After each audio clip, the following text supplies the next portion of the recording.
Kelompok kami sendiri terdiri atas Andini Rahmadia Gusta, Kalista Salsabila Putri Purnama, dan Nurrahmalia Aini.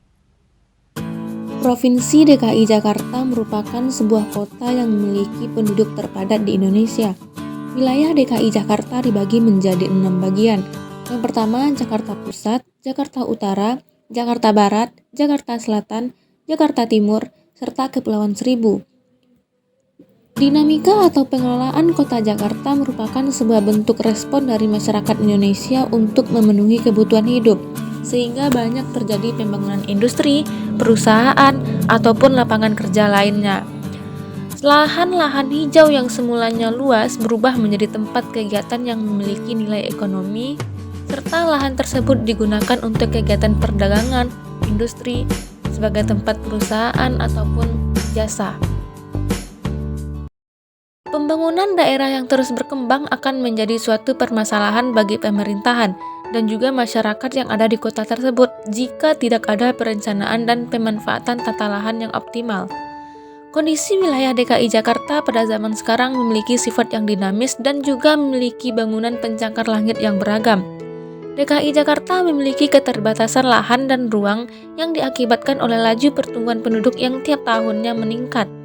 Serta luas tanah DKI Jakarta sudah semakin sempit akibat pembangunan gedung-gedung industri dan ketersediaan lahan hijau. Masyarakat yang membangun di tanah ataupun lahan kosong terus-menerus, maka wilayah tersebut akan mendapatkan sebuah ancaman. Ancaman yang akan terjadi yaitu adanya penurunan tanah di daerah DKI Jakarta. Adapun laju penurunan tanah terjadi karena beberapa faktor. Yang pertama, adanya penurunan tanah secara alami. Penurunan tanah secara alami terjadi karena adanya proses geologi dan juga sedimentasi daerah cekungan. Siklus geologi dapat terjadi karena adanya pelapukan, pengendapan, dan pergerakan kerak bumi. Yang kedua, pengambilan air tanah secara berlebihan. Pengambilan air yang berlebihan akan berakibat pada pengurangan gaya angkat tanah. Oleh karena itu, tegangan yang dimiliki oleh tanah akan meningkat. Tegangan tanah yang efektif akan menyebabkan penyusutan akan butiran-butiran tanah sehingga tanah mengalami penurunan. Dan yang ketiga, penurunan tanah karena beban bangunan. Tanah merupakan suatu hal penting pada saat pekerjaan konstruksi. Tanah memiliki fungsi sebagai tempat pondasi bangunan seperti pondasi gedung pencakar langit, tanggul ataupun bendungan dan lain-lainnya.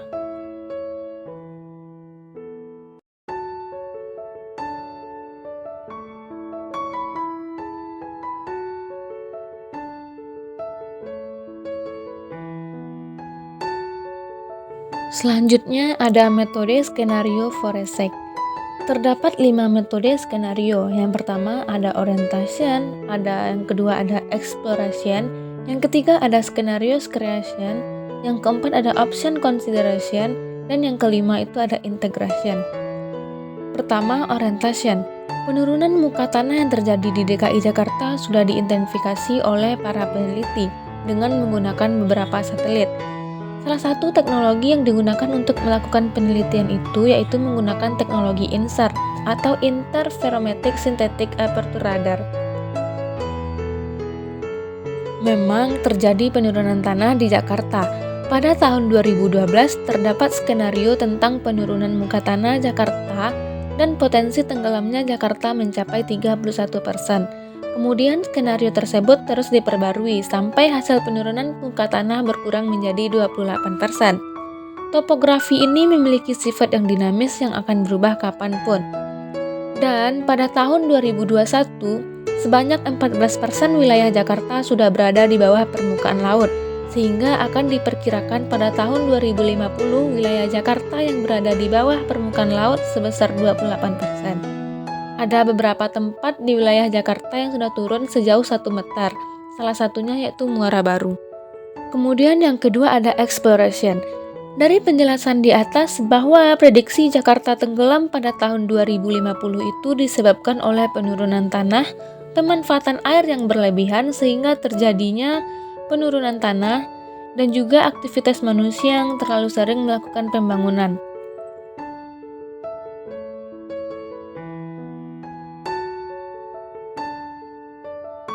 Warga ibu kota masih sangat tergantung dengan air tanah. Penggunaan air tanah besar-besaran menjadi salah satu pemicu penurunan permukaan tanah di Jakarta. Ya, rumah warga juga hampir rata dengan tanah. Untuk bertahan, warga harus meninggikan rumah 2-3 meter atau terancam tenggelam.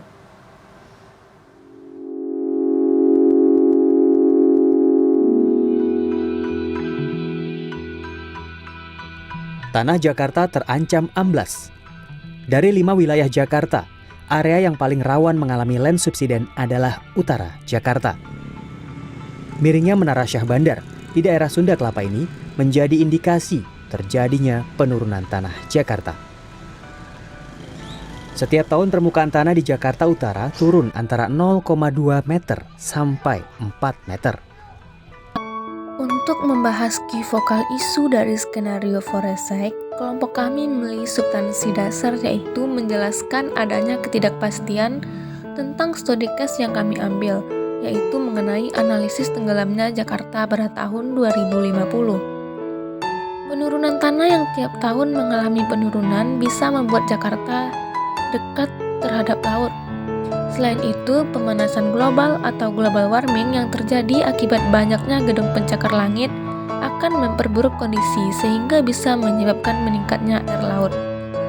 Badan Riset dan Inovasi Nasional menjelaskan bahwa Jakarta tenggelam pada tahun 2050 itu diakibatkan oleh perubahan iklim, kenaikan permukaan laut, dan juga penurunan tanah. Berdasarkan faktor-faktor yang menyebabkan Jakarta tenggelam pada tahun 2050, maka perlu skenario untuk mengatasi ancaman tersebut. Pemerintah Indonesia pun sudah mulai membangun tanggul-tanggul atau tembok laut raksasa. Pembangunan ini dilakukan untuk melindungi bagian utara Jakarta dari risiko kenaikan permukaan air laut.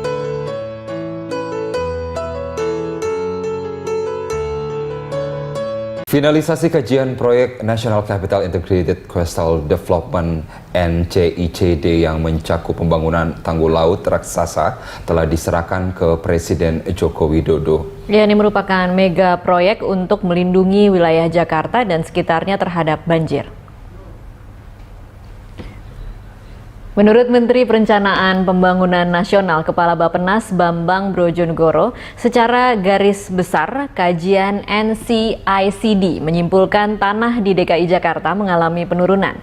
Karena itu pihak terkait perlu memperhatikan permasalahan penurunan tanah tersebut. NCICD akan dibangun dalam 3 tahap. Tahap A meliputi peninggian dan penguatan tanggul laut di utara Jakarta sepanjang 52 km, serta reklamasi Jakarta yang melibatkan 17 pulau. Kemudian di tahap B, pembangunan tanggul terluar, dan terakhir tahap C yaitu tanggul laut raksasa. Scanning driving force. Driving force atau faktor penyebab terjadinya banjir di DKI Jakarta terbagi menjadi 2 faktor, yaitu natural drivers, yaitu faktor alami yang terjadi disebabkan oleh keadaan alam seperti curah hujan tinggi dan bentuk lahan. Ada pula human drivers, yaitu faktor sosial ekonomi yang terjadi di masyarakat berdampak memicu adanya banjir, seperti pertumbuhan penduduk di kota Jakarta yang terus bertambah.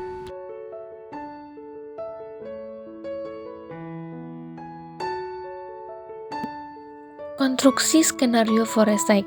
Berdasarkan driving force yang kami kumpulkan terhadap banyaknya faktor yang mempengaruhi Jakarta akan tenggelam pada tahun 2050, tetapi faktor yang menyebabkan Jakarta akan tenggelam itu merupakan faktor dari ulah manusia sendiri. Karena faktor dari manusia tersebut atau human activity yang bertujuan untuk kepentingan ekonomi sosial akan memicu terjadinya pembangunan gedung-gedung tinggi, tempat industri, serta penggalian sumur bor untuk keperluan air bersih. Maka dari itu, dengan banyaknya lahan pekerjaan di Jakarta akan memicu terjadinya pertumbuhan penduduk yang lebih tinggi lagi. Key aktor yang terlibat pada masing-masing skenario yaitu yang pertama ada pemerintahan DKI Jakarta. Berbagai upaya sudah disiapkan oleh pemerintah untuk menanggulangi naiknya air laut ke wilayah utara Jakarta. Pemerintah sudah mulai membangun National Capital Integrated Coastal Development atau NCICD yang merupakan sebuah pembangunan tanggul di aksa di bagian utara dari Teluk Jakarta sebagai cara untuk melindungi ibu kota dari banjir. Terdapat 3 fase dalam proyek ini. Yang pertama, fase 1 difokuskan untuk meningkatkan perlindungan pantai yang ada saat ini. Fase kedua berfokus pada upaya pembangunan tanggul laut luar barat dan waduk besar. Serta fase ketiga berfokus untuk membangun tanggul luar timur yang akan dibangun setelah tahun 2023.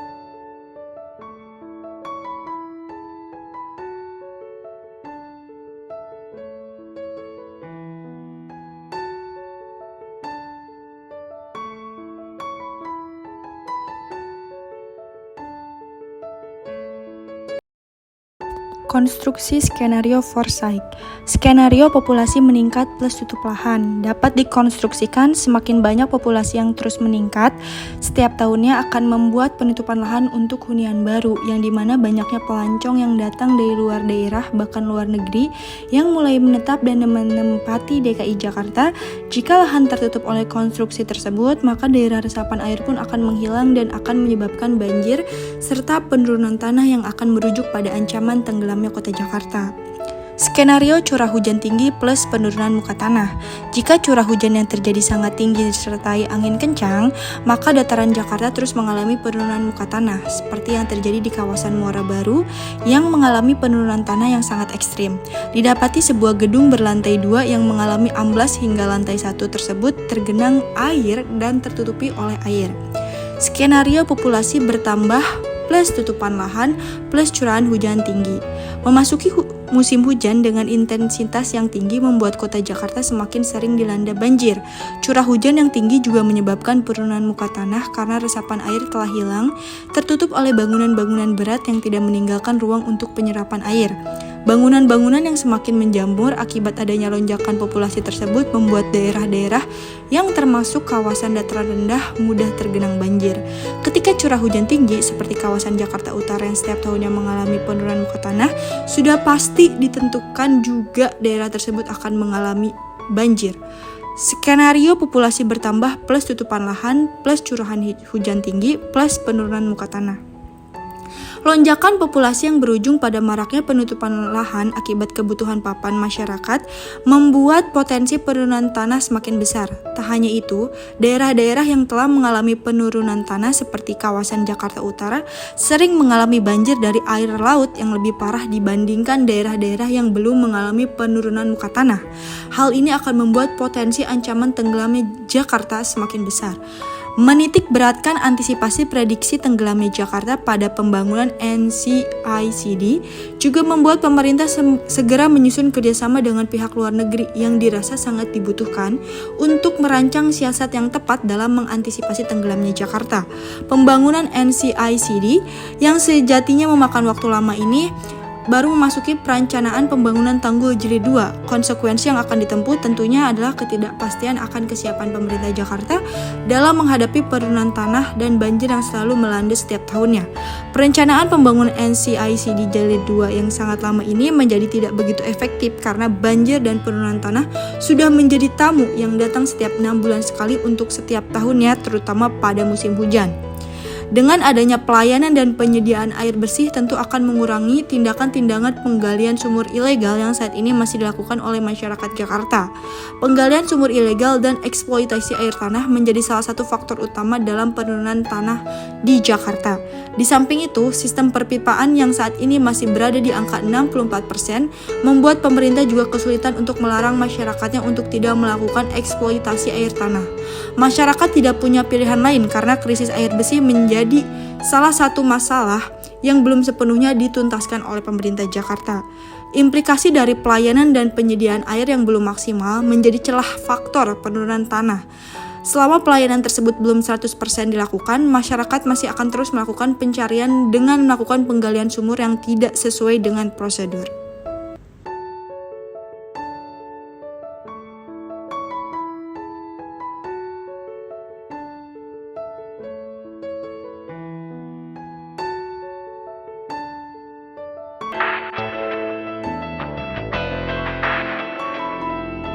Jadi kenaikan muka laut kita ke depan itu membuat proyeksi diperkirakan itu akan terus meningkat akibat tadi kenaikan suhu itu. mencairnya es, sehingga di wilayah Asia Tenggara ini paling tidak sampai dengan akhir abad ini sekitar 60 cm akan meningkatnya. Jadi bisa dibayangkan dengan meningkatnya permukaan laut setinggi 60 cm ini, wilayah-wilayah mana saja yang dapat terancam.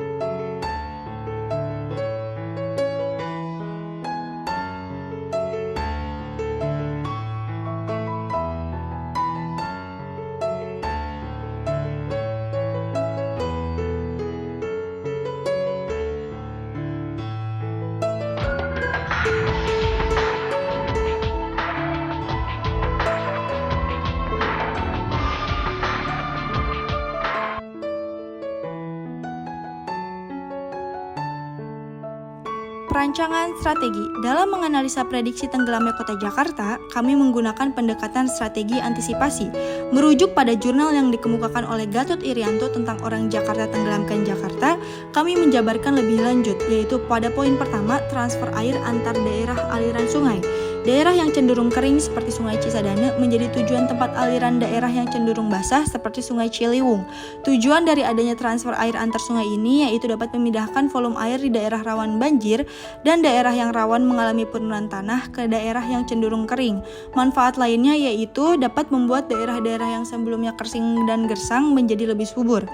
Poin kedua yaitu reformasi kepemilikan tanah. Manfaat dan peranan penting dalam reformasi kepemilikan tanah yaitu dapat meningkatkan produktivitas lahan bagian hulu.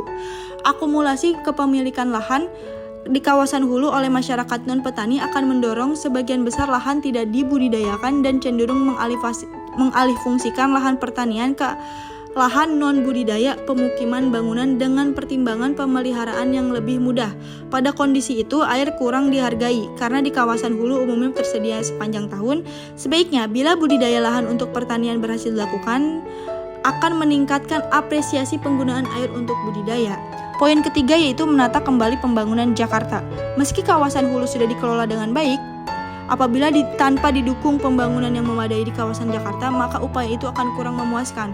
Perusakan alur sungai alamiah untuk keperluan apapun harus diakhiri. Bahkan bila perlu dipikirkan normalisasi sungai utama di hilir agar tenggelamnya Jakarta dapat dihindari.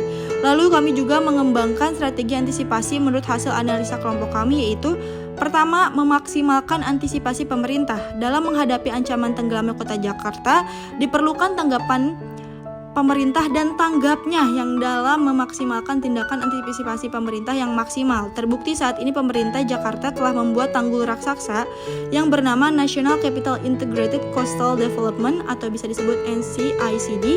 NCICD yang akan dibangun di Teluk Jakarta bertujuan untuk melindungi seluruh kawasan Jakarta dari resiko banjir yang disebabkan oleh pasangnya air laut. Pemerintah harus segera menjatuhkan sanksi tegas kepada masyarakat yang masih melakukan penggalian sumur ilegal, melakukan pembangunan dengan beban beton yang tidak sesuai dengan ketahanan tanahnya, melakukan eksploitasi air tanah dan memperlakukan sanksi tegas kepada setiap masyarakat yang melakukan pelanggaran-pelanggaran dengan dampak yang akan membuat peneranan tanah tersebut. Lalu tanggapan pemerintah yang saat ini masih mempertimbangkan akan penjatuhan sanksi kepada masyarakat yang melakukan eksploitasi air tanah tersebut merupakan tindakan yang tidak tepat. Seharusnya untuk memaksimalkan antisipasi pemerintah terhadap ancaman tenggelamnya Jakarta, pemerintah tidak segan-segan untuk menjatuhkan sanksi yang berat dibarengi dengan penyediaan air bersih agar kebutuhan masyarakat Jakarta terpenuhi dan tidak lagi melakukan eksploitasi air tanah tersebut. Pemerintah saat ini harusnya lebih mengutamakan penyediaan air bersih dan penyediaan pipa-pipa untuk mengalirkan air bersih tersebut ketimbang melakukan pembangunan lainnya. Serta oknum pemerintah yang meloloskan masyarakat untuk melakukan pembangunan liar harus diberhentikan dari jabatannya. Lalu poin kedua adalah penyuluhan masyarakat. Sangat diperlukan edukasi kepada masyarakat untuk menghentikan tindakan mereka yang melakukan penggalian sumur ilegal yang berujung pada eksploitasi besar-besaran kepada air dan tanah. Awareness harus ditingkatkan kepada lingkungan masyarakat atas tindakan mereka yang akan berdampak besar yang sangat buruk. Aspek ini belum sepenuhnya dilakukan oleh pemerintah. Penyuluhan masyarakat ini alangkah baiknya dilakukan langsung oleh setiap elemen yang bersangkutan dan diberikan contoh tata cara untuk membuat sumur yang legal. Monitoring signal masa depan. Berdasarkan data-data yang telah kami kumpulkan, banyak signal yang telah menunjukkan adanya potensi besar yang akan mengakibatkan tenggelamnya kota Jakarta di tahun 2050. Walaupun Pemprov Jakarta telah menyiapkan NCICD Tanggul Jilid 1 saat ini yang bertujuan untuk melindungi area kritis, mengurangi resiko banjirop, dan mencegah penurunan tanah, per tahun 2021, penelitian yang dilakukan oleh Balai Konservasi Air Tanah mengatakan adanya penurunan tanah di wilayah utara cekungan air tanah Jakarta dengan kisaran angka paling tinggi sebesar 12 cm. Adanya penurunan tanah ini menyebabkan sebagian wilayah DKI Jakarta berada di daerah dataran rendah. 40% dari wilayah DKI Jakarta seperti contohnya kawasan Muara Baru telah mengalami penurunan tanah sebesar 4,2 meter di tahun 2021. Di Muara Baru terdapat gedung yang memiliki 2 lantai berdiri sejak tahun 1970-an. Akibat dari adanya penurunan tanah tersebut hampir menjadi gedung lantai 1. Bahkan 3/4 lantai dasar gedung tersebut telah terbenam masuk ke dalam tanah dan digenangi air. Kawasan Pluit, Jakarta Utara juga merasakan imbas dari penurunan tanah dengan ditandai banjir yang hampir menenggelamkan rumah-rumah masyarakatnya. Selain adanya penurunan tanah, signal global warming yang semakin meningkat dengan ditandai polusi yang setiap harinya membuat warga DKI Jakarta selalu kesulitan membedakan antara kabut biasa atau polusi. Pemanasan global juga dapat meningkatkan suhu yang tentunya akan berpengaruh besar pada pencairan es di kutub dan pegunungan sekitar. Pencairannya es akan membuat volume air semakin meningkat dan tentu saja akan adanya peningkatan air laut secara besar-besaran yang akan berimbas pada kegiatan tenggelamnya DKI Jakarta. Kawasan yang berada sekitar pantai akan langsung merasakan dampak tersebut sehingga harus sangat diwaspadai. Masyarakat DKI Jakarta yang masih didapati sering melakukan tindakan eksploitasi air tanah juga sebagai salah satu signal yang harus dijatuhi sanksi oleh pemerintah. Pemerintah yang terkesan tidak tegas dalam menjatuhi sanksi serta mengawasi pembangunan yang tidak sesuai prosedur ini tentu menjadi salah satu faktor tenggelamnya DKI Jakarta. Kemajuan pembangunan di DKI Jakarta terus beriringan dengan tidak terkendalinya pembangunan ilegal dan infrastruktur yang buruk. Masih banyak sekali aktivitas pembangunan yang ilegal yang tidak memperhitungkan seluruh aspeknya yang dibiarkan oleh pemerintah. DKI Jakarta yang merupakan ibu kota Indonesia ini telah mengalami pembangunan secara pesat dalam kurun waktu 5 tahun. Kemajuan pembangunan tersebut masih beriringan dengan tidak terkendalinya pembangunan dan infrastruktur yang sangat buruk. Masih banyak ditemukan aktivitas pembangunan tidak memperhitungkan dan memperhatikan tempat yang akan dibangun oleh bangunan tersebut sehingga banyaknya kejadian yang menyebabkan amblesnya sebuah gedung. Menilai kemajuan yang telah dilakukan oleh pemerintah, sejatinya memang diperlukan kerjasama antar pemerintah dan masyarakat yang peduli akan ancaman tenggelamnya kota Jakarta.